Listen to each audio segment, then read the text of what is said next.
Okay, good afternoon everybody, and I apologise just for the delay in getting this sitting of the Education Committee started. Very quick housekeeping and then we'll move into the main agenda. So I would advise members that the committee meeting will be recorded and broadcast throughout Parliament buildings and online, and I would advise anybody in the public gallery that they're welcome to use mobile devices as long as they're in airplane mode and that all devices are muted, and it's not permitted to take photographs or record any of the meeting. So item 1 on the agenda is apologies. Do any members have any apologies? Are you aware of anyone aware of them? No? So someone mentioned Peter's not coming along? No, Peter told me he wasn't going to be here. He didn't ask me to put an apology for him. Ask for it. Well, we'll note that Peter's unable to attend, and I suspect David may be running late if the adjournment debate is still on in the chamber. Yeah, David's speaking of that. As an East Belfast rep, so that's fine. Okay, so that moves us on to item 2, which is chairperson's business, of which there is none. So we'll get straight on to our first briefing today. So we have another oral briefing today on the School Uniforms Guidelines and Allowances Bill, and it's a briefing from the Youth Assembly. So I'll do all the material for members, and then we'll get on to the welcome. So a briefing note, just refer in your packs to page 6. There's a note from the clerk, some suggested questions from the clerk at page 8. We have UNCRC summary at page 10. We have Laura Lundy's model of participation for successful youth engagement at page 11, and then we have the paper from the Youth Assembly that was tabled yesterday in your tabled paper, so if members have all of those available to them. So you're all very welcome here today, and I would just like as chair to put on record how pleased I am to be able to facilitate a youth engagement evidence session today around the School Uniforms Bill. I think it's clearly a piece of legislation that will impact you directly, so it is absolutely right and appropriate that we hear evidence from you. So you're very, very welcome, and we thank you for giving up your time to come and present to committee today. So the purpose of our session today is to gather your perspectives on the implications of the School Uniforms Guidelines and Allowances Bill, and we will move into a presentation and then some questions and answers following that. Joining us here today we have all members of the Youth Assembly. So we have Brooke Ewing, who's joining us. We have Nadia Mackiewicz, I hope I pronounced your surname correctly, James Maginn, and Rory Brown are joining us today, and I understand that Kerrie Finnegan was unable to attend today. So all very welcome. I will hand over to you at this stage for any opening presentation. If I could ask, we are really up against it in terms of time, so it is very much an up to 10 minutes. We're probably as interested in how you want to speak to the bill in terms of question and answers, so we'd be really keen to make sure all members get the chance to get through questions. So I'll hand over for an opening presentation and we will go from there. Thank you. Thank you to the committee for meeting us today to discuss the School Uniforms Bill. My name is Nadia Mackiewicz, and I'd like to give a brief introduction to the Youth Assembly. The Youth Assembly, established in June 2021, comprises 90 diverse members from all constituencies with representation from Section 75 groups, care experienced young people and those on free school meals. Our 3 main functions are engaging with the Northern Ireland Youth Assembly and its committees on inquiries and legislative scrutiny, carrying out committee-led project work and consulting with government departments on youth-related issues. We established 3 committees: Education, Health and Rights and Equality. For the last 18 months, members have been contributed to legislative scrutiny and inquiries such as the Justice Bill, Pensions Auto-Enrolment, the Tobacco and Vapes Bill and Careers and Skills. We have worked with the Department of Education on curriculum reform, school improvement, free school meals and uniform grant reviews and the upcoming School Uniform Bill.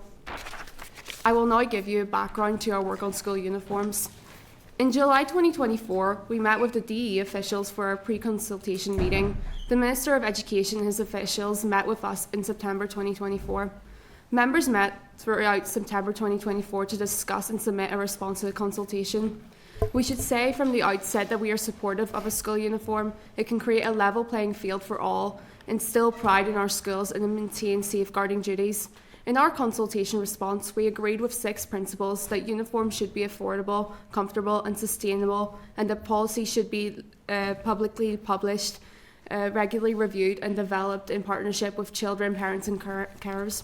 We recommend that school uniforms respect all genders, beliefs, abilities and identities with no cost difference between boys and girls items. We state that uniform policy should prioritise affordability, comfort, safety and flexibility, be reviewed at least every 3 years and involve meaningful engagement with pupils, parents and suppliers. We call for reusable crests, loanable sports kits, availability of multiple suppliers and transparency around supplier benefits. We support the introduction of compulsory uniform banks. We oppose strict appearance rules and punitive measures and advocated for sensory-friendly, simple uniforms and inclusive, youth-informed inspection processes.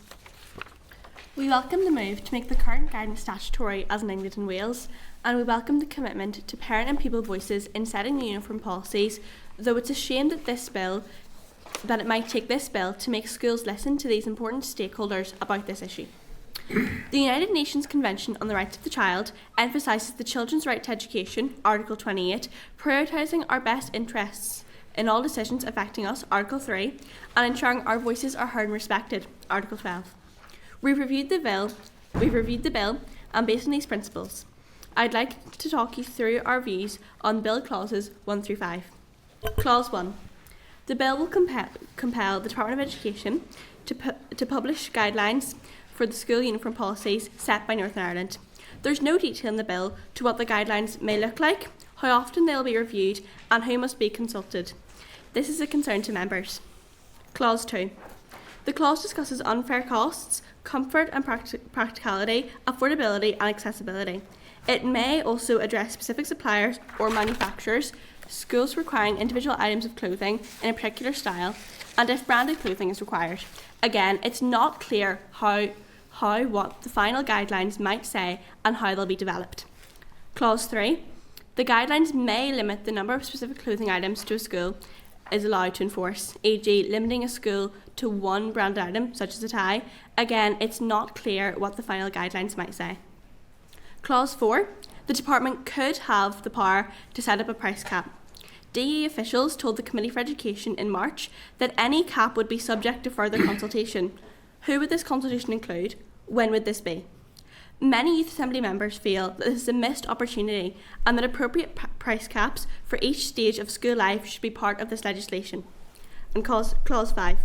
It's the view of Youth Assembly members that all children, including those in preschool settings where uniform is required, should be included in this bill. Thank you. Hello, my name is Rory Brown, and I will be talking through the Youth Assembly's views on clauses 6 to 13 of the bill. Clause 6. Youth Assembly members welcome this clause, which means that policies will be published on the school's website. We feel that the bill should include the availability of children's and young people's versions of all relevant documents. Clause 7. Complaints and breaches. Youth Assembly members feel that the bill should require schools to make all pupils and parents aware of the school and DE complaints procedures. Information should be available on the school's website. The school and the department should keep records of complaints. Members feel that breaches of uniform policy must have proportionate disciplinary responses and never be used to isolate, suspend, or exclude any children. The role of ETI. Members support the inclusion of a school uniform policy as part of a whole school inspection. The ETI should ask pupils about uniform and consider how the school arrived at their decision, who they consult, and who they consulted, and who should ensure that schools have a robust consultation and complaints mechanisms. Members support the availability of good practice case studies and would welcome the involvement of young people in the creation of such case studies. Clauses 12 and 13. The bill should immediately be applicable to all children, regardless of their age, stage of school, or uniform grants should be available for preschool children who are required to wear a uniform anyways. My name is James Maginn. We do have some additional comments on the bill as well. Firstly, to do with the differences between the consultation and the bill. The consultation asks questions on specific issues such as crests, branded PE kit, loan engagement with pupils and parents, and a 3-year review period. These issues may be specifically included in the guidelines, but they may not. The bill seems to be much less prescriptive than the consultation led us to believe it might be. Just to comment on the time frame, what is the time frame to produce the guidelines and to consult on a price cap, and how long will school suppliers have to perform the transition? Who will be consulted on the guidelines? And just to do with costs as well, that research shows that higher school uniform costs for female, that there are higher school uniform costs for female pupils as opposed to male pupils. And we are curious to know how this will be addressed. In terms of preschools, the Youth Assembly is also curious to know how the guidelines in the uniform grant may be extended to nursery and preschools. There have been calls for gender-neutral uniforms and the rights of girls to wear trousers. Members feel these views should be considered. Comments from the Youth Assembly survey on young women's rights in schools in March 2025, which is in Appendix A of our report, highlighted that in many schools, trousers are not an option for girls, or there may be limitations for girls to wear them. The Youth Assembly broadly agree with the amendment proposed by Claire Surgeon, MLA, on the 23rd of May 2025, which agrees and allows for greater flexibility in all schools. We'd also like to know how religious expression, disability and the rights of trans students may be included in the bill. In terms of clarity, we would like to know if there will be sufficient clarity in the guidelines for schools, and is there a risk that the guidelines might appear subjective and / open to interpretation? Adherence. How will the Department of Education oversee the introduction and enforcement of the bill? What are the reporting requirements for the DE plans for the DE plans to require of schools? Is their existing complaints procedures sufficient? Review. How often should a school be required to review its policy? The DEI consultation, question 23, asked, do you agree with the proposal that schools should review their uniform policy every 3 years? The proposal seems to have been dropped from the bill. The Youth Assembly stated in its response that schools should conduct reviews of uniform policy at least every 3 years. How could the DE guidelines be reviewed? The bill states that the Department of Education must review such guidelines from time to time. What length of time between reviews of uniform policy is appropriate? This should be more specific. How will the implementation of new uniform guidelines be evaluated by the Department of Education? In closing, we would encourage the committee to read the results of the school uniform questions from our Young Women's Rights in Schools survey in Appendix A of our report. It was completed by over 1,100 young people in March 2025. Respondents shared their lived experiences on how comfortable they feel in uniform, PE kits, trousers and gender-neutral uniforms, and non-uniform day restrictions. Thank you. We welcome your questions. Thank you all for a really comprehensive overview on your reflections on the bill, and actually really helpful just to have that clause by clause summary of your deliberations. So that's been a really helpful start. I would want to focus on some of the issues around inclusion that you raised. So the committee has discussed this to quite a lengthy degree around whether or not we think there's a need for something more to go into the bill to reflect some of those issues around. And I think you used the phrase equality in your submission as an additional principle. So is that something that you would support in terms of saying another clause or an expanded clause that would put in specific provisions around in school uniform policies? You've mentioned some issues around gender neutrality, disability, race, religion. Is that something you would support, and can you expand on that at all? Yeah, well, I would definitely support it. I think it's needed. I think it's a great idea. I myself am on our Youth Assembly's Rights and Equality Committee, where we've been focusing on young women's rights in schools, and recently, from what we've seen in the survey, to do with young women's rights in schools, there was a lot of mentions to do with the option of trousers for girls in schools. There was also a discussion, just to say it, with those who maybe are given the option potentially have to go and request with their parents, to go to the principal to request, and that's an uncomfortable experience. And you stand out as well that if you're in the trousers. So to ensure equality amongst all peoples, why should we not just offer all of these things? So I think most of our members would agree that it is something that we need further in the bill. really offering choice by default in policies, and Yes. you would like to see that built into the bill. Okay, no, that's very helpful. You talked, and it was Rory in your evidence, you mentioned specifically about how the disciplinary outworkings of school uniform policy shouldn't be used to exclude pupils in any scenario. Can you speak from your own experience about any examples of where you've seen that happen, and whether or not how you think maybe the bill could try and ensure that young people aren't disadvantaged because of an application of a uniform policy? Well, I definitely do think, say, if a student comes in wearing absolutely nothing to do with the uniform and it's a complete violation, I do feel like disciplinary actions in that sort of situation, that's understandable. But what really annoys me with disciplinary actions in terms of uniform is the small things, like your tie isn't long enough, your tie's too short, your shirt isn't tucked in. That's a demerit, or in my school we have a negative point system.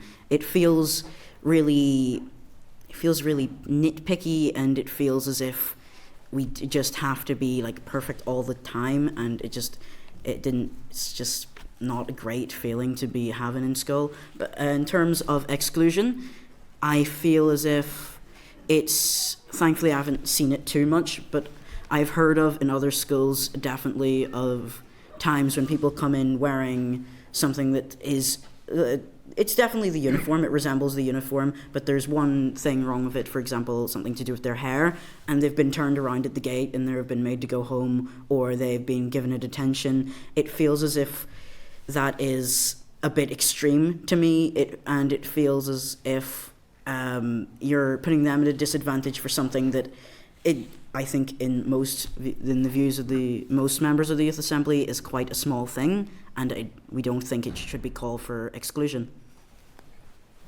Can I just check from any of the other panel members' experiences, are you aware of scenarios where perhaps being excluded PE is referenced? Are you aware where people are unable to participate in that aspect of the curriculum in relation to uniform? We've had people in our school, if you're not wearing the exact right PE uniform, you aren't allowed to participate in PE, or if your trainers aren't quite right. We had an issue in our school, I think it was last year, where a lot of the girls our uniform says you have to wear navy leggings, so a lot of the girls decided to wear their own navy leggings, and our SLT team decided to kick up a fit about that, and we all said, well, we're not comfortable wearing those leggings, and they kind of turned around and went, right, well, if you're not wearing the right leggings, you're not doing PE. That's potentially missing out on a part of the curriculum, a statutory part of the curriculum over a uniform violation. Okay.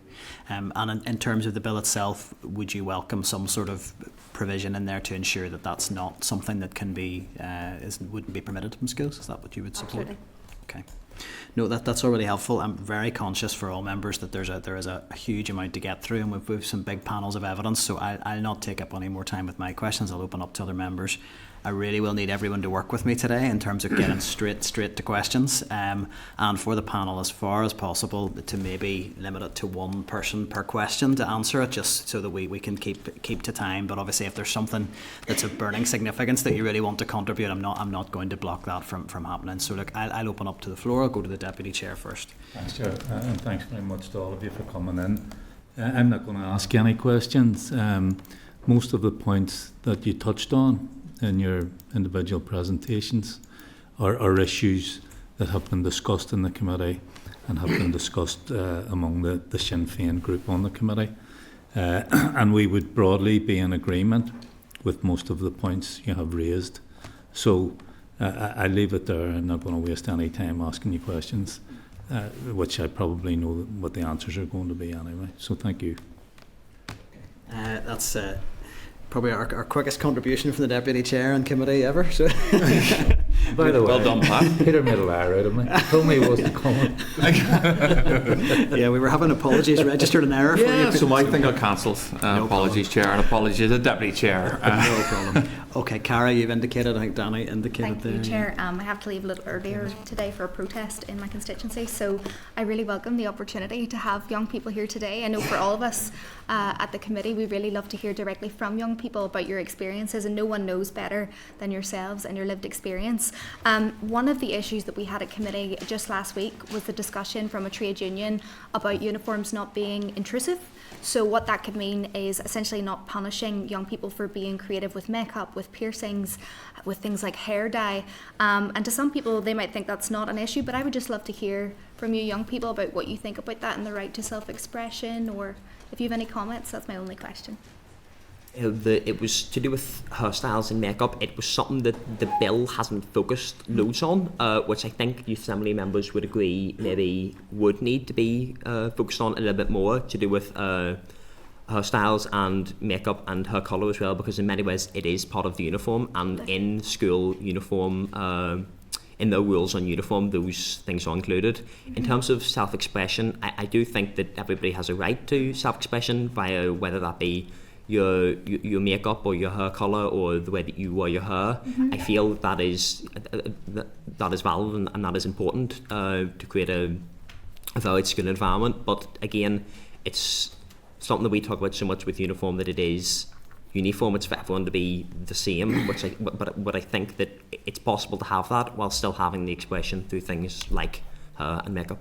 Yeah, I think you're right. I attended school in America for a year or two, and they had no school uniform, and then they had guidelines outside of that to kind of keep everybody right and on the same page. And I think, like in my own school experience here in Northern Ireland, when guys had long hair or long beards, they were pulled aside, and big strict rules were sort of put on them. So I think having your insight here today on the rights to freedom of expression is certainly helpful for us as a committee, and definitely something we can take into account when talking about the bill. Thank you. Donna, you'd indicated next. Thank you, Chair, and thank you. Really comprehensive, and as Pat says, we would agree broadly with what you've said.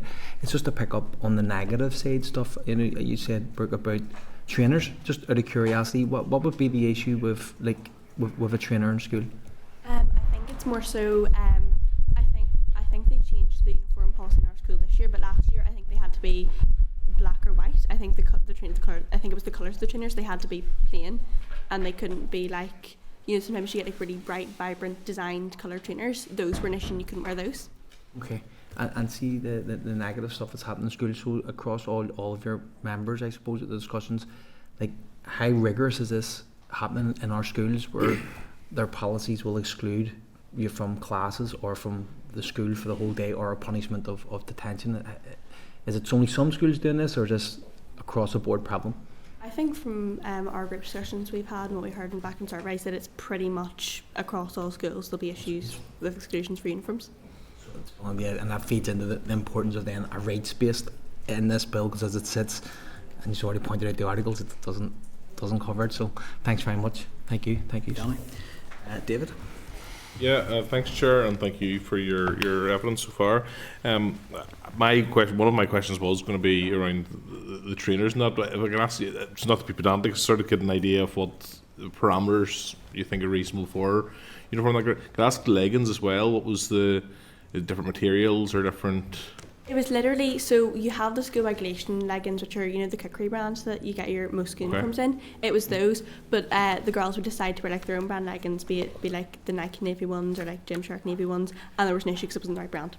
Okay, so that was more to do with, you think, a exclusive deal with a particular manufacturer in that instance? Yeah, but we agree that it's completely ridiculous that especially female students are being punished for something so small, just for not having a small cookery brand on like the side of their thigh. There is no issue in girls bringing in their own leggings, because in our experiences the PE uniform is extremely expensive. It can be upwards to £100 for that. So bringing in your own brand leggings can help, for example, lower income families, but we as a assembly find it completely ridiculous. Yeah, no, I have some sympathy with the idea that, if it is about a deal or there's some kind of financial incentive for the school to have a single brand.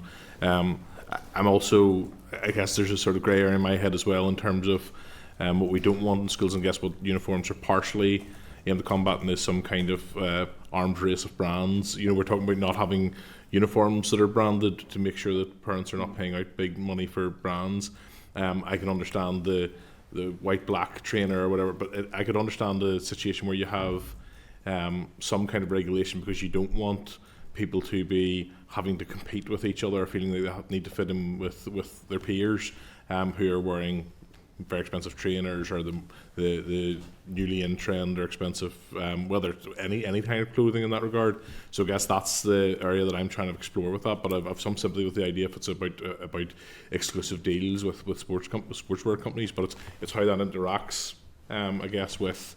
There's a bit of contrast there between brands we're trying to push back on for uniforms, and then if we open it up to people expressing themselves with different brands, how that makes people who maybe can't afford those brands feel. And on that question, I guess, Rory, you were speaking about the sort of uniform rules, and I think we've all been familiar at school with, you know, being pulled for the tie being too short or the top button not being undone. Would have started this committee tieless and have been pulled into line in that regard myself in here. So like I have some sympathy with that. But can I ask you, do you think there are reasonable parameters, and how do you think that they would be exercised in school to maintain sort of a discipline or professionalism in how you look in terms of, I imagine you're talking about the tie. If the tie's slightly too short, you're feeling that maybe some of the punishments are overbearing. But would you agree that it's not appropriate, for instance, for some of the short ties that people would have done, certainly in my day, I don't know about nowadays, you know, it's difficult maybe for schools to find where that reasonable line is of what should be sanctioned and what shouldn't? Yes, for sure. There definitely needs, like you're saying, professionalism is definitely. It's important. You can't come in with the short ties. I think in school they have a rule about how many lines. My tie doesn't have lines on it, but most of them do, about how many lines it has to be. I would be more annoyed at the little things. Like if your shirt has come untucked over the day, walking between classes, I don't think that's calls for like a demerit equivalent as like sort of an equivalent in my school. I don't think it should be more of a, maybe a teacher say, sorry, your shirt's untucked, you tuck it back in, you get on with it. But it feels like, certainly in my experience, whenever that sort of thing happens and teachers come up to you, it feels like they blame you almost for your uniform becoming slightly less tidy during the day. But I do understand why they want it to be tidy. After all, you're representing their establishments. But I just don't believe punishments are the right way to go for that. Would it be fair to say you think that any sort of sanctions around that should be proportionate? But did you do understand the need for uniformity in that? Yes. In that sense? I would say so. Thank you very much. Thank you. Thanks, Chair. Thank you, David. And just to sort of pick up on the branded question really, really quickly, would you support it being mandated in the bill that there should be no branded items required for participation in PE? Definitely, because I feel like the branded item thing, that is a massive thing to do with a manufacturer's brand. Yes, a manufacturer's. There has been a bit of brand. confusion around what is meant by yes, branding. but to do with, so I know that, what was the big PE one? Cookery, isn't it? Cookery's quite a big one, just to do with, again, for people in low income households, you know, in terms of getting the money to buy that, and I accept the uniform grant point, but again, still some people will struggle to be able to purchase those items. Uniform grant certainly doesn't buy a full cookery PE kit. It most definitely does not cover that. Okay, Colin, you were indicating next. Thanks, Chair, and thank you for coming back again. It's great to have you, and I genuinely could listen to you all afternoon. I scribbled down because it's been 23 years since I've put on a school uniform, so I think it's really important that when legislation is being made and passed in this place, that for us, we do take time out to listen and to give you guys the opportunity to feed into that process. So my question is, for us as a committee, what do you feel we could do more to ensure that your voices and your input are continued to be fed in, not only to the school uniforms, but the other legislation and stuff that is being passed, going through this house? What do you think we, as politicians, could do more to listen to you, and not only listen, but to take on board what you guys feedback?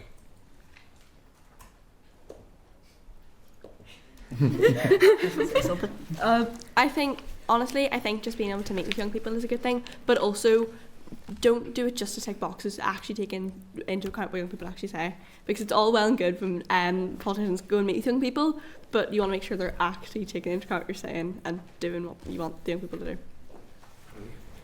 Just taking that point back to do with the actually not just ticking a box, just maybe back to the actual the bill as well, just to do with it's something that we talked about was that the bill mentions that schools need to consult with students in terms of new uniform rules, but again that's not ticking a box. There needs to be a school needs to show clearly how they have consulted with students and with parents in that matter, and that there needs to be facilities in a way that they can show that to the department. Yeah, we had recently a problem in our school. They sent out an email to all the parents saying that the skirts are being changed to calf length and that it must be brought and implemented by, I think, December of the year. And it was completely out of nowhere. Nobody was consulted. I'm on the school council and nobody was consulted on the matter. So a lot of people are now struggling to try and get these skirts in because our skirts are originally knee length. And especially for the people who are now going into year 14 or just have 1 year left, spending £40 on a skirt, for example, is completely ridiculous. Is that everything? Yeah, that's grand. The next indication is Peter. Thanks, Chair. Your evidence has been exceptional this afternoon. Rory, if you don't end up in politics, you're getting really bad careers advice. I think a career in politics perhaps beckons for you. I wanted to ask, I'm going to start off with just that uniform infringement piece, okay? So I was wondering, would you accept that actually sometimes, and I accept completely that actually, Rory, the example you gave was your shirt's out. My shirt's out a lot in this place, you know, and you tuck it in, but no one tells me off. For those really small things, probably a teacher should say, just tuck your shirt in, you know. Would you accept the wider piece that actually having rules around uniform is important because it means everyone's the same, which is one of the things, one of the key components of this bill to make sure that, you know, people aren't buying things, really expensive brands that distinguish them. Would you accept that some rules around uniform and what people can wear and, you know, maybe like what length their tie should be are important? That was really my first question. I would say so. Yeah, I would say that it's definitely important to have some rules because if you don't have any rules, well, then it's hardly a uniform. It's a bit tricky, I think, thinking about it in that sort of way because I feel, like you were saying, I do think it's just a matter of if you're, like, say, shirts and tuck, that example, it's just say to them to tuck it back in. Yep. And I would say most of the teachers in my school do that, but some of them would be a bit more, sort of, I don't know if accusative is the right word, but it's more, like, they blame you a bit more. But I feel like punishments are completely out of the road for that, but I do definitely think that rules are important. I don't really have too much of a problem with the rules, like your tie has to be a certain length, that sort of thing. I don't have a problem with those rules. I have a problem with how they're enforced, I would say. My second question is around just the general principles of the bill. Would the panel accept that what would the panel's view be of the most important thing that the bill delivers? Be interested in that. I'll leave that nice and open for you. What's the most important thing that the bill should deliver? I think making sure that all children are included, including those in preschool, which doesn't cover as much, because if you're having to pay for a uniform, you should still get a grant for that. You should still have regulations around that. Okay. I'll forgo my third question. I'd like to hear from every panel member on that one. What do you think the most important thing is for the bill in terms of what it delivers? What does everyone think? I think something that as I think I've previously mentioned, I'm on the Youth Assembly's Rights to Equality Committee, and especially with what we've been focused on young women's rights in schools, I think providing as a standard option trousers as an option for girls and young women, I think that is a really, really key thing that the bill maybe doesn't mention as much, but I think that's for the bill to deliver, that's something that I feel very strongly on. Okay. I completely agree with James. It's just a matter of equality, especially if a student, for example, is transgender and they are refused to be allowed to wear trousers. This happened in my school. My friend, he went to the school and he asked if he could wear trousers and he was completely denied, so he had to move schools. But I think it's just a matter of equality and also comfortability. For example, like a Muslim woman might not be comfortable wearing a knee-length skirt and might want to wear trousers. So I think just in general, women should be allowed to wear trousers in school because there is zero problem with that. I would say for me the most important thing is the consultation of young people. I feel like it shouldn't stop here, sort of like the panel, it should be done by everyone. It should be encouraged by schools to regularly take groups of young people and ask them, what do you think, what's your opinion on the school uniform? Because after all, I'm one of thousands of students in Northern Ireland who wear the school uniform every day, so I feel like just getting a wide range of thorough consultation from young people is the way forward for uniform. Chair. Thank you, Peter. And Rory, can I just ask really quickly, school councils are often used as a sort of consultative forum. Do you think it should be wider than that within a school? Do you think it's important to hear from as many pupils as possible, or do you think school councils provide a good forum for that? I definitely think that school councils would provide a good baseline, because I think in all schools they're elected. I know especially in my school they're elected, and it's a election process that encourages everyone to go vote, so they are a good representative. But I feel like on in issues such as uniform that apply to everyone, it wouldn't harm anyone to get a wider range of things. I think for smaller things, school council is a good idea, but for a wide thing that will affect everyone every day, everyone needs to ask, and well, maybe not everyone, but a good selection. The wider the consultation, the better, effectively. Yeah, no, that's fine. Michelle, you'd indicated. Thank you, and thanks so much for your evidence. There's been a lot of ground covered already, so one thing I wanted to ask you that I was curious about, and I'm not trying to pitch you against your head teachers, but we had evidence last week from one of the head teachers' unions, and they kind of suggested that there was no need for statutory guidance around uniforms, that schools are already doing a great job around that. Would you agree with that characterisation? Again, I think with everything there are examples of good practice and examples of bad practice, and the purpose, I think, would be, if the statutory guidance is to ensure that is blanket good practice, to just ensure, and I'm very sure that there are many schools in Northern Ireland that are showing great signs of good practice already, but I think it's to just ensure that, again, it's that discussion of equality, that everybody has that right to good practice when it comes to uniform. Okay. Generally, in terms of the style of school uniforms now, like I have 2 kids in my house, 2 teenagers, and we would joke that the only person he leaves in the morning in a suit is my son. He goes to school with his tie and his shirt and his blazer and his trousers. My husband's a professional and he doesn't dress like that anymore. They go in with open shirts and just more casual look, but they're professional and can still go in and do an exceptional job. Do you think there generally needs to maybe be a rethink of what is required of school uniforms for you guys to sit, and you think in particular of SEN kids, that the focus here ought to be more what's comfortable and enabling you to learn sufficiently than looking a particular way? I think also the schools last week suggested the head teachers wanting a level of freedom to express their ethos through their uniform. What do you think about those kind of issues? We all talk so much, teachers, students, everybody talks so much about how school is to prepare you for future life in the world of employment, and I think that there are many things to do with the uniform, the tie, the blazer. There's many discussions to be had here. School should prepare you for adult life, for the world, for life and employment. To do with stuff like that, there needs to be there needs to be action for those who maybe disobey those rules to do with school uniform, and that obviously exclusion, but that we should ensure that if school is prepared for future life, that as the world evolves and as society evolves, there needs to be discussions to do with SEN pupils, whether what they should be wearing in school uniform, that young women can they wear trousers, stuff like this, because we should ensure always that school prepares us for future life. I would also just like to comment on that question.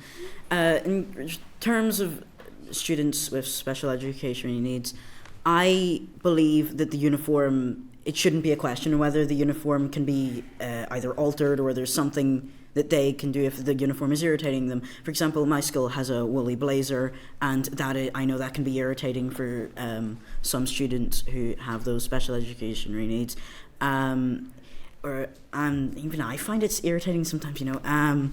It's completely understandable. I feel as if you're there to learn, you're there to feel comfortable, and if you just so happen to be someone who has those extra needs, then that is an extra need that needs catered to and should be required to be catered to.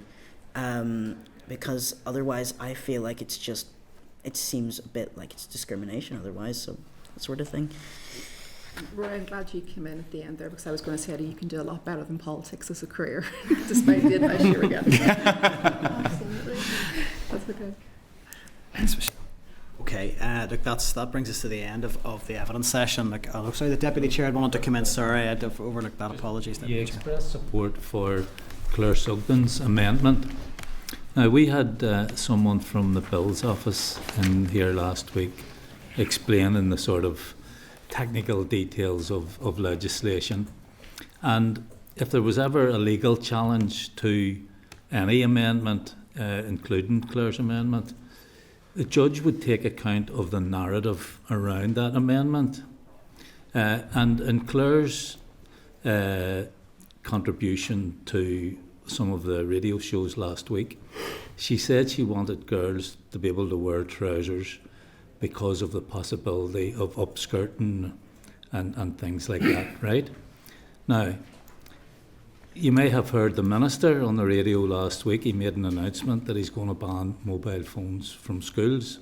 So in theory, if there were no mobile phones in schools, girls wouldn't have to worry about upskirting, and therefore there would be no reason for them to have to wear trousers.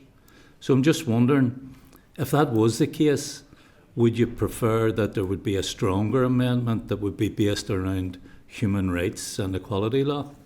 In terms of to do with the upskirting and the mobile phones in schools, not everybody follows the rules. This is something I'm sure that everybody sitting here knows. Not everybody follows those rules, so I'm sure that there still will, unfortunately, be situations in where things like upskirting do happen, and those comments in our appendix in our report, comments from our survey on young women's rights in schools, and there were comments to do with upskirting. But in terms of... But that could happen outside school too. It could. On the school bus, for example. It could, but we should aim as well to prevent it in school. I feel like it's important that, in terms of to do with the upskirting thing, that even if phones are banned in schools, and yes, you could say that removes the problem of upskirting, if a girl or a young woman feels in school that she wants to wear trousers, why stop her for any reason? I don't see how the upskirting, I don't see how not having phones in schools and therefore removing upskirting as a factor, I don't see how that then prevents us from offering trousers as an option. Well, you're actually agreeing with me. I don't want girls to be able to wear trousers on the basis of they might be upskirted. I want them to be able to wear trousers on the basis of equality and non-discrimination. So. But also, speaking of when wearing skirts in schools, yes, you can take the upskirting with a phone out of it, but there's also still the possibility of someone looking up a girl's skirt. You don't need a phone for someone to look up your skirt. Someone can still touch you. There's still some young women still may feel unsafe wearing skirts in schools. Yeah. Okay, thanks for that. Thank you, Tim. Thank you. Apologies, I'd forgot the Deputy Chair had asked to come in there at the end. Look, just formally on behalf of the whole committee, would want to thank you all for your evidence. We really always welcome the opportunity to engage with the Youth Assembly, and that was a really, really comprehensive briefing and overview on your reflections on the bill, and it's been really helpful in terms of our considerations going forward. So we want to thank you for your time. Thank you. Thank you. More well spoken than so clever.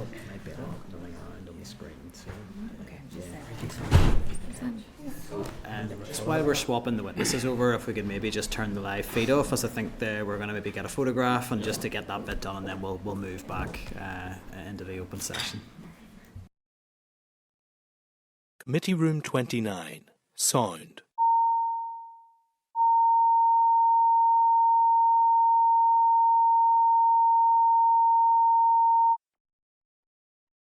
Committee Room 29. Sound.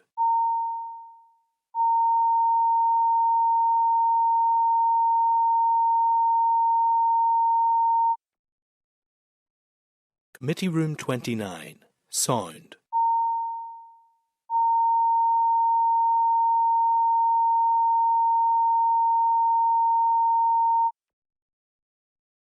Committee Room 29, Sound.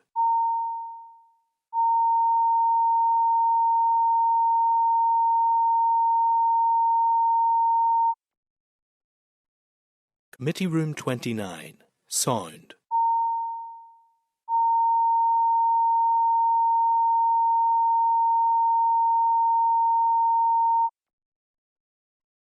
Committee Room 29, Sound.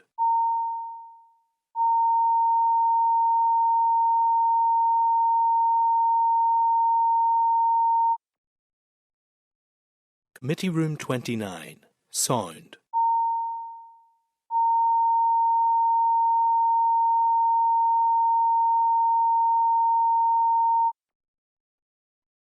Committee Room 29, Sound.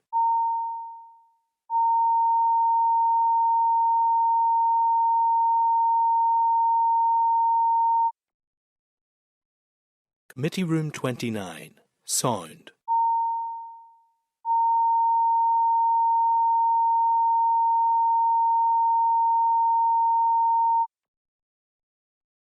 Committee Room 29, Sound.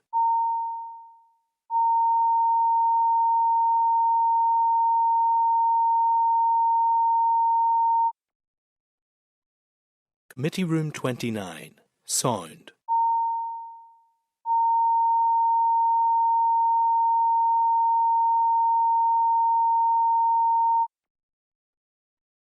Committee Room 29, Sound.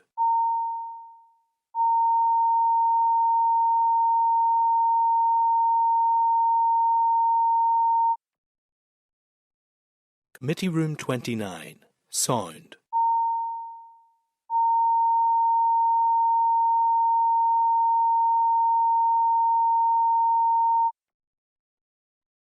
Committee Room 29, Sound.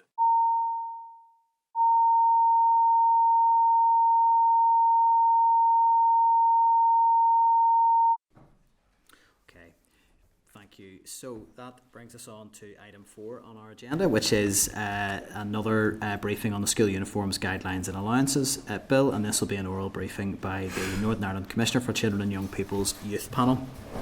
So you're all very welcome here today, and we'll do introductions in a moment.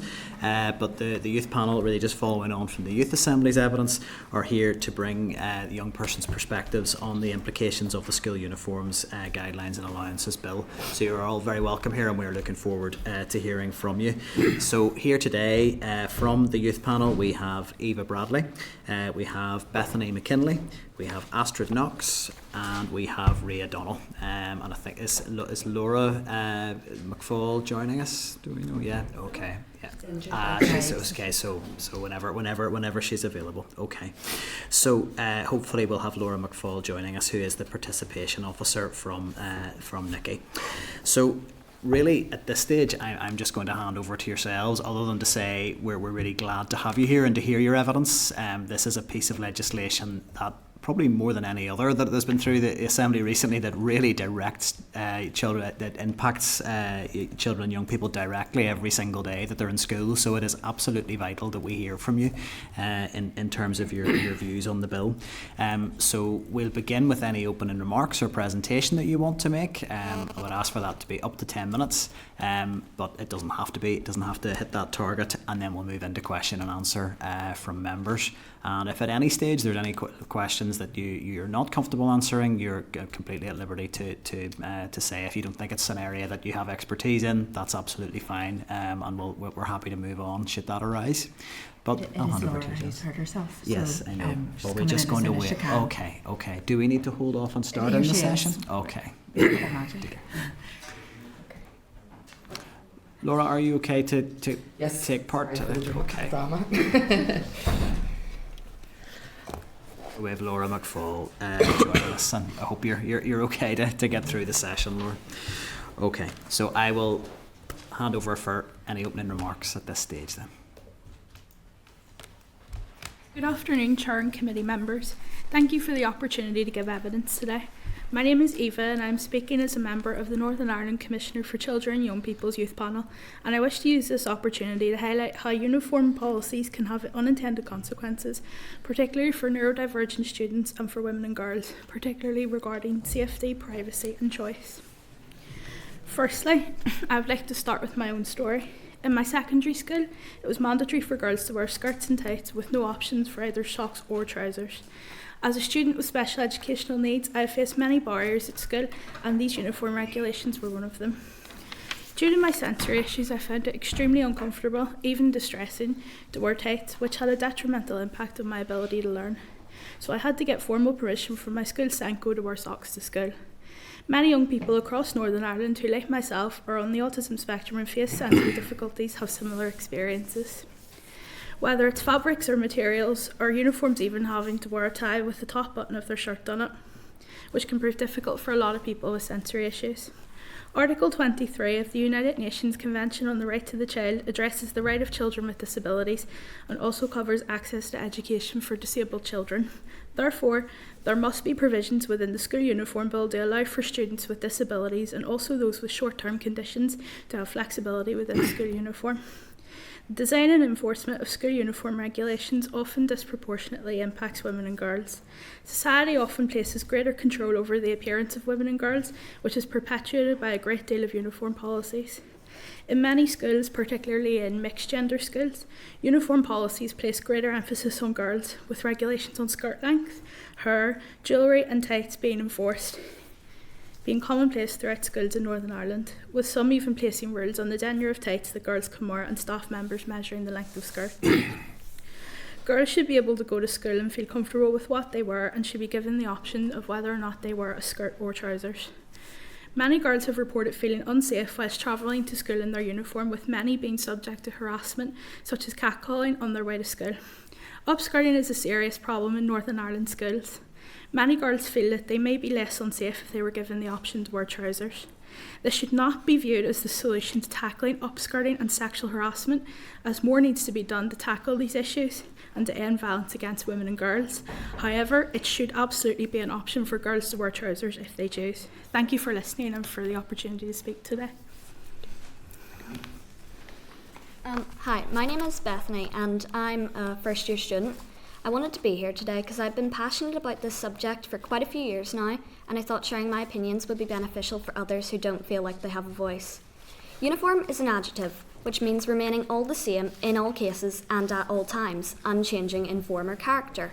However, in most schools this is not the case, as there is a distinct separation between boys and girls, which in some cases even extends to gender blazers. I wanted to raise 2 points today in relation to choice and equality, which I believe go against or impact the United Nations Conventions on the Rights of a Child, which most schools teach. Being restricted by your uniform can make it harder to do some curricular and extracurricular activities like drama. Have you ever tried to act out a scene where you're trying to escape through a window in a skirt? It's hard to do. Also, the fabric in the hem of a skirt can be uncomfortable and rub against your legs, and due to the length gets caught all the time. Often the fabrics used in uniforms can be irritating and uncomfortable, and there's no choice for an alternative because you're often restricted to one supplier, unlike trousers that you can buy from a million different places. School is meant to be a safe space for children, and when you take away the choice of what pupils can wear, it's not comfortable anymore, and it doesn't make you feel like you want to be there. Female teachers can wear trousers, male teachers can wear shorts, so why is this different for children?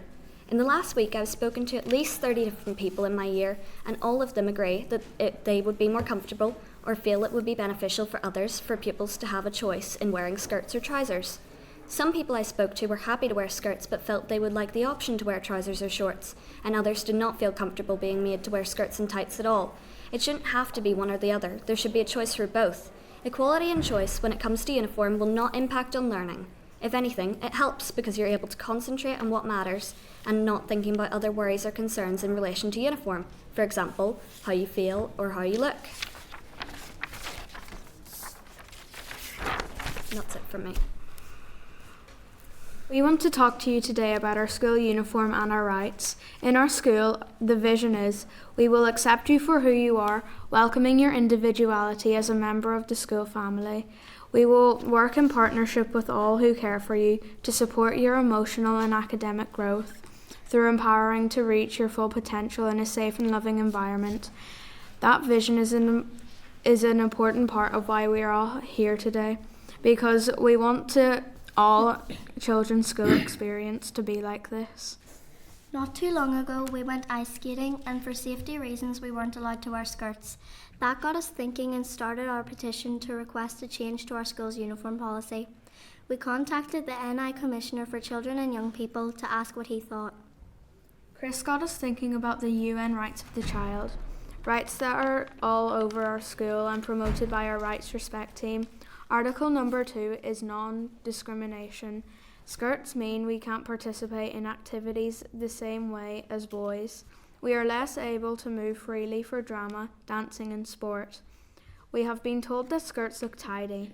Being tidy isn't as important as being comfortable, and we think that boys look tidy in their trousers, so why wouldn't we? We think all children in all schools should be treated the same way with the same choices and chances. Article number 3 is to act in the best interests of the child. Adults should always do what is best for us as children. This means that our ability to play, focus on education, and experience equality should be important to all adults, especially the ones who are making decisions that affect children. Article 5 is on family guidance as children develop.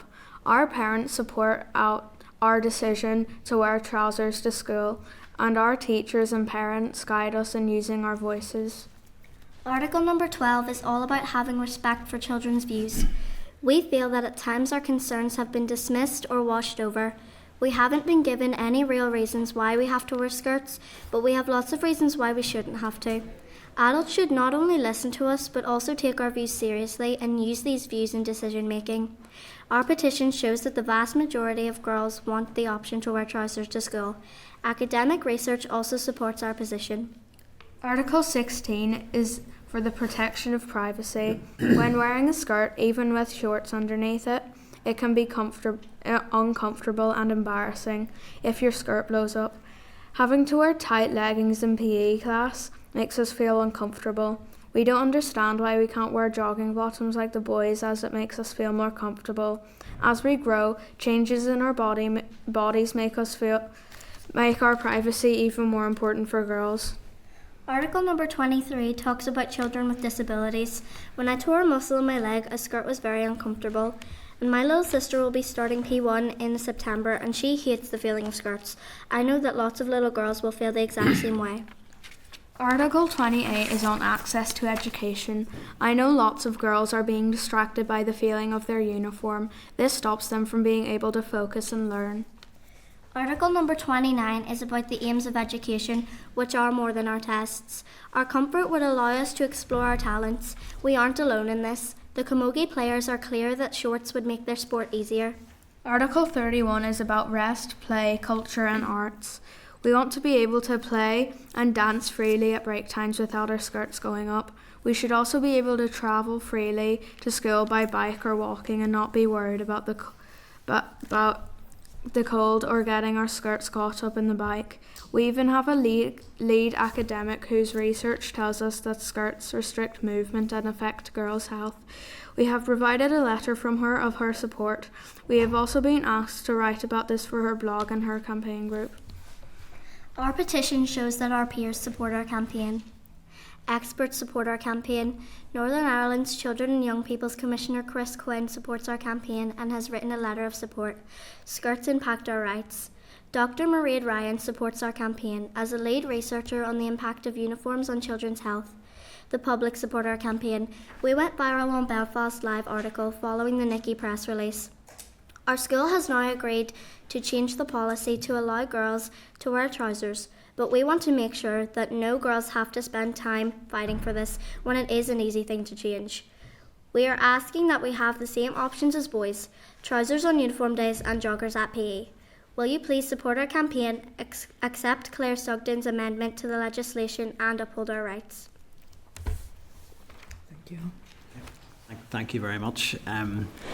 a very, very comprehensive overview on the issues, and I don't think I probably need to spend too much time asking about your views around being permitted to wear trousers in school as girls. I think that's been set out extremely clearly and in a really clear rights-based framework, so that has been such a helpful articulation of that issue and how it impacts you. So thank you for that, and just credit to both of you on your campaign. I want to just note that it's been you've gathered a lot of media attention, and quite right, because we shouldn't be having this conversation in 2025. It should not be something that special permissions need to be granted for, and I'm very clear. I think your campaign is asking for the right things. So credit to you both, but thank you all for your evidence. It's so important for us to hear how uniform policies actually impact you in your day-to-day lives. So that's been really helpful evidence.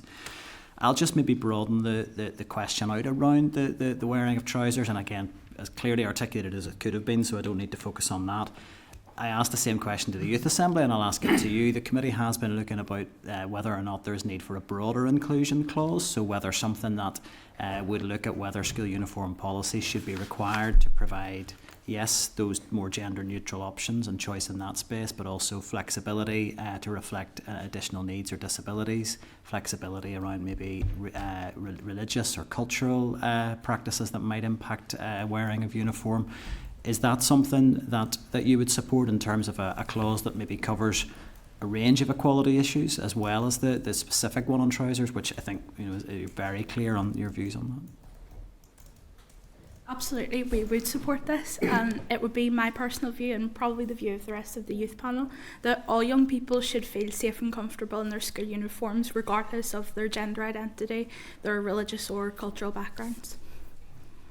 When we heard from the Human Rights Commission, they mentioned something specifically, and I think it was used in your evidence about the best interests of the child principle. Is that something that you would like to see embedded in the bill, in terms of that uniform policies need to be written and published with that as the lens that we look through, that the best interests of the child should be running through them? Another thing you mentioned. Yeah, I think that's very important, that even if schools maybe just ask the pupils if they would feel more comfortable wearing, say, skirts or trousers, just so that they would have the options. I think that it's important, that the children have like a say in what they wear to school, as it is their uniform that they do have to wear. Right, I think we'll maybe come on to consultation and where that sits in the bill in a moment, so that's grand. I'll finish there from my side. I'll hand over to the Deputy Chair and then open up for indications. I suppose there are different groups within society who wear uniforms. If you take the likes of the police, up until relatively recently, they had to wear white shirts and ties and all of that. Now you see their uniform has changed a lot. You see a lot of the cops now wearing half zips and that type of thing. And it still seems to be convention that the uniform for boys, for example, would be a shirt and tie and blazer. For girls, skirt and a kimono or whatever it is, and the blazer too. But I was talking to somebody earlier who was saying a school in her area, you see the young people wearing half zips and leggings or track bottoms as their school uniform. They have an option of wearing that. What would your views be on that? I think that might be a good opportunity for people to be more comfortable in what they're wearing to school, and it might be good as an option or something to think about. So on behalf of some of the young people that we've spoken to who aren't here this evening, I know that function of the uniform is something that they have really stressed, and within the paper that we submitted to the committee, making sure that uniforms are functional, we would really like to see that within the policy.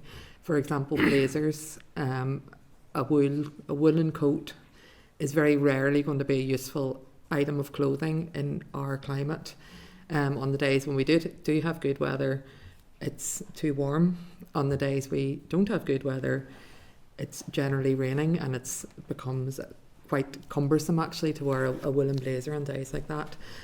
So they've talked a lot about that. Also inclusion of additional items of clothing such as gloves. We had one young woman who has Raynaud's disease and needs to keep her hands warm, but because gloves are not mentioned in the school policy, she was told to remove them. And that's quite often the experience of children and young people. The first thing that they encounter whenever they enter at the start of the school day is some kind of negative interaction around uniform. And it's also the case we've heard where even in very warm weather, young people aren't allowed to take their blazers off in the classroom. Yeah. And that doesn't seem to be in the best interests of the child in terms of them being comfortable, you know, within that learning environment. Would you agree with that too? Yeah. Can you add anything? Yeah. I think what the girls were saying earlier was that uniform just really needs to be suitable for whatever activity you're doing. Do you want to give a wee example about your class that you have in the fields? So every year in our school specifically, we buy sheep, and us as girls, we do wear skirts to school. So we go into the fields behind our school wearing skirts, and there's nettles in those fields. Most of the girls have either gotten stung by a nettle in the field wearing a skirt, or have got their skirt caught on a thorn, which then limits the fact to the physical education where they should be moving around as much as the boys, because I don't think any boy in our year has actually got stung by a nettle in those fields at all. That's really clear Well, example. Yeah. Thanks very much. That was very useful. Thank you. Thank you. Deputy Chair Michelle, you were next. Thank you so much for your evidence. You have echoed the Chair's comments about your campaign. You've done an excellent job, and you've explained it brilliantly today in terms of not just why it's important to you, but also the rights aspects of it. So great work. Very impressive. Consulting with children and young people, though, is something we don't want to be just a tick box exercise. So how can we ensure that the voices of children and young people are taken seriously when we're putting together school uniform policies?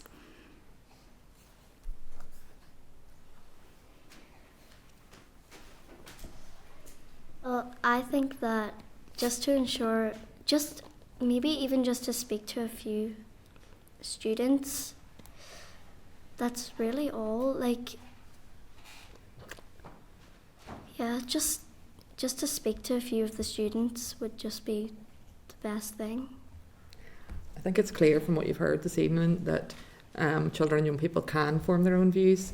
They have not been coerced or directed in what to say in any way, and I think if we had have tried that, they would have very clearly said no. And children and young people, of course, do have views, but it needs to be consistently listened to. Whenever we look at Article 12, Article 12 has two parts. The first part is supporting young people to form and articulate their views. The second part is then making sure that we take those views seriously. And we have a duty, you have a duty as the Assembly to take those views seriously. It is something that is part of the UNCRC, which the UK government has signed up to, and therefore we have a duty to uphold those views. And I think that there's a lot of very good examples there. We actually have one of the world's leading experts in Article 12, Laura Lundy, who is based in Queen's University. We have excellent examples across the island of Ireland where her model has been put into place to ensure that participation is at the centre of government.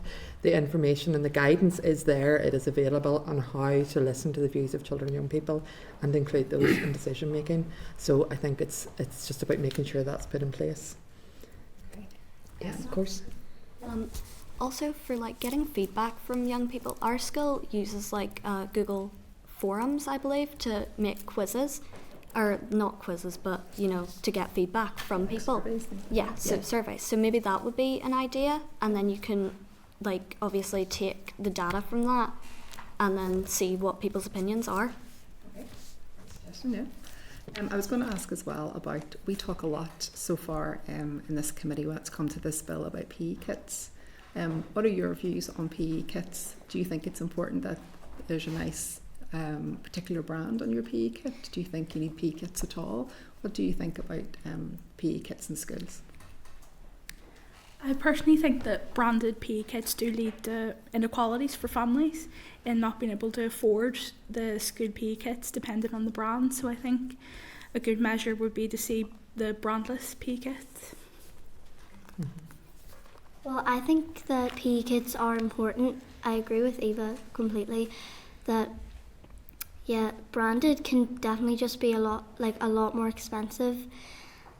PE kits are very good because compared to like trying to do PE in a skirt per se, that's just, I wouldn't even try it. Like, it wouldn't be easy at all. But I do think, however, that branded should not be compulsory. We've had from some of the young people who are from quite sporty families, and we hear that branded PE kit, so for one PE kit it can cost almost £100. If you're doing several different sports and after school activities or PE during school time, you may need multiple of those because they can't be washed within an evening and turned around. So it just adds to the cost for families, and really it doesn't change your performance whenever you're P7 or fourth form or first form doing hockey. You're not going to be better at hockey because of the PE kit that you're wearing. It only really comes into play whenever the children are doing games and activities on behalf of the school whenever they're in competition. And some have suggested that in that case the school should hold the PE kits and the uniforms like some sports clubs would, that they purchase the uniforms, have them washed and then return them to the children whenever they're doing sports on behalf of the school. Thank you. Thank you. Donnell, you were next. Thank you, Chair, and thank you. I might actually ask you to represent me the next time I get in trouble with the speaker about my attire. I might actually win. Look, thank you. That's really important because you just have referenced the amendment that has been in from Claire, and I suppose just in the two presentations it is becoming very clear. Well, you support it, but it just doesn't go far enough probably, and we need to be incorporating a lot more, and equality and rights needs to be at the heart of it. And I suppose if you were probably consulted at the beginning of this being drafted, it would completely look different. And I can assure you that our team's working away on that there to make sure that it's a rights based for our young people. And I suppose you covered everything. I don't even have a question, just to thank you. So it was very, very comprehensive, and I hope everybody's listening to this because this is so important, because it's users who live and breathe it every day. So thank you. Thank you. Thank you, Donnell. Kathy, you were next. Sure. Much like Donnell, I don't have any questions for you because that was absolutely fantastic. You've covered so much. I actually was thinking that, maybe you would come in and it would be things that we've heard, and it would just be backing up things that other people have said. But you have actually raised another issue around the safety aspect of wearing a skirt as well. That story around the nettles is something that I haven't even thought of. We always think of it as maybe it's an equality thing about allowing girls to wear trousers or a comfort thing, but it's much, much more than that. It's actually a health and safety thing as well. So thank you. It's been fantastic. It's been really, really insightful. Thank you. Thank you, Kathy. Colin, you'd indicated. Thanks, Chair, and again, thank you so much for turning up. I don't really have a question, but girls, I was reading about you upstairs in the office before I come down, so keep fighting and keep speaking out and speaking up for what you believe in and what you hold dear to, and never let anybody limit you because of your age or your gender, anything about you. Keep strong and keep fighting out for what you believe in. But my question is, when or if you have a particular worry or concern in school, maybe about your uniform, do you feel that your teachers or principals actually take time to listen and take on board what your worry or what your concern is? I think that they do because, our principal has listened and they have changed the uniform policy in me and Astrid school. So I think all you just have to do is ask and they will support you. I think there's an inequality in experience in this. I know that you want to mention, Bethany, but I know you were told off recently about wearing gloves as well in school. And did you feel that you could challenge that or question why? No, I don't think it was kind of, you can challenge this. It was more of a do this or else you will face consequences for it. And so you don't feel the option to challenge it, really. Quite a lot of children have told us that they get demerits whenever they're, or some kind of sanction or punishment, whenever they don't have the correct uniform on.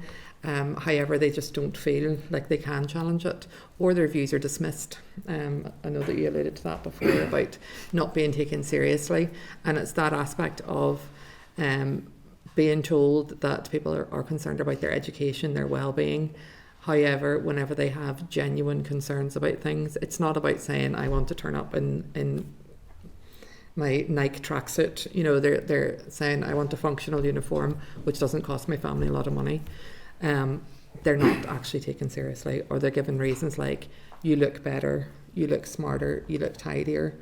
And it's difficult for a young person to keep on challenging that whenever they don't understand the reasoning behind it. I know that somebody mentioned that to you, Rhea, and you were quite discouraged at one stage in your campaign. You were told, what were you told? That you... We were told that skirts look tidier, and someone also told us that we're P7, we shouldn't be doing this because we're leaving next year. But me and Astrid both feel that it's not just for us, it's for the girls from the past and for the girls in the future, so that everyone feels comfortable in what they're wearing. I just think everyone should have the option. Thank you very much. Thanks, Chair. Great, thank you, Colin. David, you indicated. Thanks very much, Chair. And can I say you've all spoken very, very well today, and well done, and thank you for your presentation. First of all, can I ask, because it wasn't done in my school, at least under that name, demerit, because we had it mentioned in the previous, is this a sort of multiple strikes and then there's a sanction, or what does that look like? So in some schools they actually have a uniform card. Yeah. So one young person told us that you actually get a black mark if you've got any kind of uniform infraction, and if you get 5 black marks then you get a detention. Okay. But in other schools they'll have a demerit system where you start with, I don't know, 20 credits, and every time you have an infraction such as wearing incorrect uniform, not doing a homework, pushing somebody in the corridor, you get so many points deducted. Well, it is an attempt, we talked about this in the last session, so it is an attempt to ensure that you're not having disproportionate punishments for one small infraction, but rather there's multiple. I think I'm not necessarily defending they're trying to get into the debate around it. I just was interested in the concept and how it worked. That was I appreciate that. Thank you. The other one may be a question for Laura. Guys, if you have don't want to feed into it, or you have examples, happy to hear them, and we've heard from Bethany in that regard around the gloves. I think sometimes some of the things that are raised around the uniform, they're exceptions that are raised. I have felt, maybe naively, and that's why I'm asking the question, that these are exceptions, and usually we have in the workplace reasonable adjustments.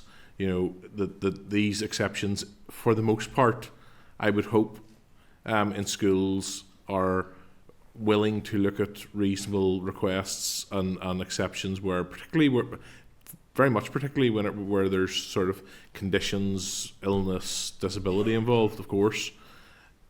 In your experience, is there many cases where that is not the case, where even whenever there's specific conditions and good reason for a reasonable adjustment, that schools are not taking that into consideration? Yeah.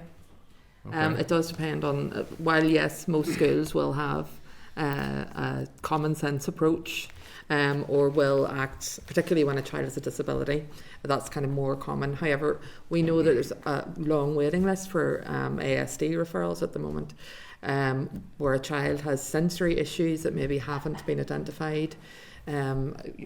Eva's spoken about the impacts that had on her. And it took you quite a while, didn't it, to actually get that put in place? Yeah. So, and it was quite a battle. So for a child of 11 years old who already has undiagnosed autism at the time, who has sensory issues that are impacting your well-being, it's quite hard to keep on challenging that. Yeah. So for some, they just simply stop talking about it. So there's that hidden discomfort. We know quite a lot from young women in particular around their period. They don't feel comfortable going into school in their school uniform, so they just don't go. And I know that you've spoken to a period dignity project as well about that. Sorrow, yeah, it was rescheduled from last week. So there are instances where those kind of common sense adjustments, reasonable adjustments in terms of disability, yes, are met. However, those things which just are going to make young people feel better and happier, they're quite often not met. Yeah. And there's not a good reason given. I guess Bill will come back to that point through. I think we heard some concerns from Rhea and we heard from the previous panel as well, concern that young people's views would be listened to and that they're taken seriously. One thing I would say to you is that we are listening, others are listening. That it doesn't always mean that in the end that everything that you would like to happen. I'm sure you know that. I'm not trying to over-explain it in that regard, but it doesn't mean that those who come to different conclusions at times are not listening, and you'll experience that, I'd imagine, in your different forums and stuff that you take part in. So I want to make that clear. But as someone who, I have to say, would probably be on the more traditional end of the spectrum in terms of probably my views on school uniform and so on, I have to say that nevertheless concerns me that the reasonable those kind of things should not require a bill, frankly, for them to be considered and listened to, or great adjustments to school uniform at large. You might argue that would be better, and that's the discussion we're having at the moment. But I do just think I want to express that whatever our views on different aspects of this bill, whenever someone is coming forward to a school, in terms of duty of care, where someone's coming forward to a school and has conditions or good reason for those adjustments to be made, even from my point of view, those should be listened to and made. So but thank you. Well done on putting together a campaign and trying to make your voice heard on these issues. And thanks for your presentation. Thanks, Chair. Thank you, David. Peter. Thank you very much, Chair. And I've just been really impressed by your evidence. Rhea and Astrid are leading the BBC News website, I see. So people around this table would pay money to get there. So you're doing a great job. Can I ask just around the point behind the bill? The main point behind the bill is trying to make school uniform affordable. I was wondering what you thought about how important it is that kind of all school uniform is more or less the same to try and make it affordable. So one of the things that the bill is trying to do is make sure that there's only so many branded items, and that if you need shirts or a blazer or a pair of sports gear, that it's maybe just black and it doesn't have a logo on it, and that makes it all cheaper.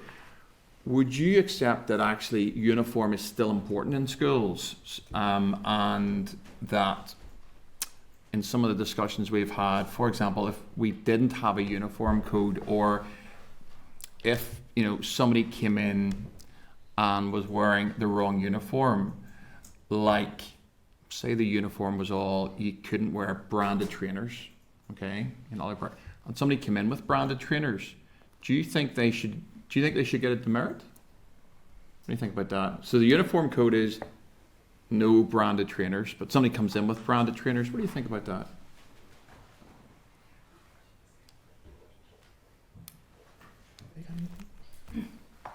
Well, I think that if someone comes in with branded trainers, what if that was the only pair of shoes that they had at the moment that they could wear? Like, okay, yeah. I don't think that there should be any punishment for what shoes you wear, unless they're just completely say you're trying to do hockey and you come in high heels, that's just not normal, and you shouldn't do that. You definitely shouldn't do that, Rhea. No, that's a bad idea. But I think that just branded shoes I think are okay, just so long as you feel comfortable in them. I think that it should be whatever shoes you feel the most comfortable in. I think there's a lot around the spirit of the law versus the letter of the law whenever it comes to uniform policy, and quite often children experience that very much letter of the law approach. It's not taken into consideration why there's some kind of infraction, and sometimes we have to assume the best. You know, if somebody's coming in and willfully violating school uniform policy to make a statement or whatever it might be, fair enough, it might warrant a discussion. But as Rhea says, that might be the only shoes they have. They might be wearing a coat because it's cold that day. You know, we need to remember that as humans we make choices about what is appropriate for us to wear, and there needs to be some level of flexibility with children to allow them to do that. And I think in some cases as well, those small infringements on uniform policy, well, isn't it better to rebel against wearing hoop earrings instead of stud earrings rather than bringing a knife into school? You know, it's we need to kind of remember that during the teenage years and the adolescence, people are going to be testing boundaries, and it's okay sometimes for those boundaries to be small things that aren't going to impact their education or the well-being of those around them. Would you accept that it could be quite hard for teachers if there weren't some rules around uniform? So if children are coming into school and and teachers were having to, as they do, have to deal with lots of different children, and that could be quite hard if there's children coming in different things. It really goes back to my first point about the trainers. So one of the ideas behind this bill is to make sure that the uniform that people are getting is cheaper and everyone kind of afford it, and that's really important to me. I think it was probably the deputy chair raised this in a committee that no child should make a choice about their school based on cost, and I think that's a mission critical thing for me. But can you see what would happen if, say, there's 30 kids in a class and there really was no branded trainers, no really expensive, Nike Air, I don't know, are they expensive? I don't really know this. I don't have a pair of them, but well, assume Nike Air are expensive. Other brands are available for Hansard. And one kid comes in Nike Air and everyone else has got non-branded. Do you think the next day then somebody else might want to show off that they've got more expensive trainers and maybe try and come in Nike Air trainers the next day? And that might make some people feel a bit bad if their parents couldn't afford Nike trainers. Well, I think you should just wear what you have. So, if this person only has Nike Air trainers, then they should wear them. But also, I don't think other people should feel pressured to wear what other people are wearing. Mm-hmm. So, the uniform policy, it is important, but sometimes there is reasons that you should be able to go against it. Just say you don't have unbranded trainers and the only trainers that you can get are the Nike Air ones, then I think that it's important to know that you can just wear those if those are the only things that you have, but nobody else should feel pressure to wear what that one person is wearing. Okay, that's brilliant. Thank you so much for those great answers, Chair. Thank you, Peter. I don't think any of us would say that the job of a teacher is easy to navigate all of the issues that arise in any given day in a school. Having been married to a teacher for many years, I know that's the case, but I suppose I would just want to put on record, I get a little bit nervous when we get into sort of language around crime and punishment and infractions, and I think it's much better if we could foster cultures of respect and inclusion, and that's a good starting point. But I appreciate that there are always issues to navigate, but that's just by way of a comment more than anything else. There's no other indications from other members, so that does bring our evidence session to an end. Thank you again for your time. Thank you for the really comprehensive evidence that you've given, and sharing a lot of personal accounts as well, which isn't easy in a public forum like this. So it really is the committee. We really do appreciate your engagement with us today. So thank you. Thank you. Thank you. Thank you for your time. Thank you. Are we doing a comfort break? I'm just going to make that suggestion. Yes. So I'm going to just suggest we do just turn the live feed off, and I think a comfort break for the next evidence session. So. Committee Room 29. Sound.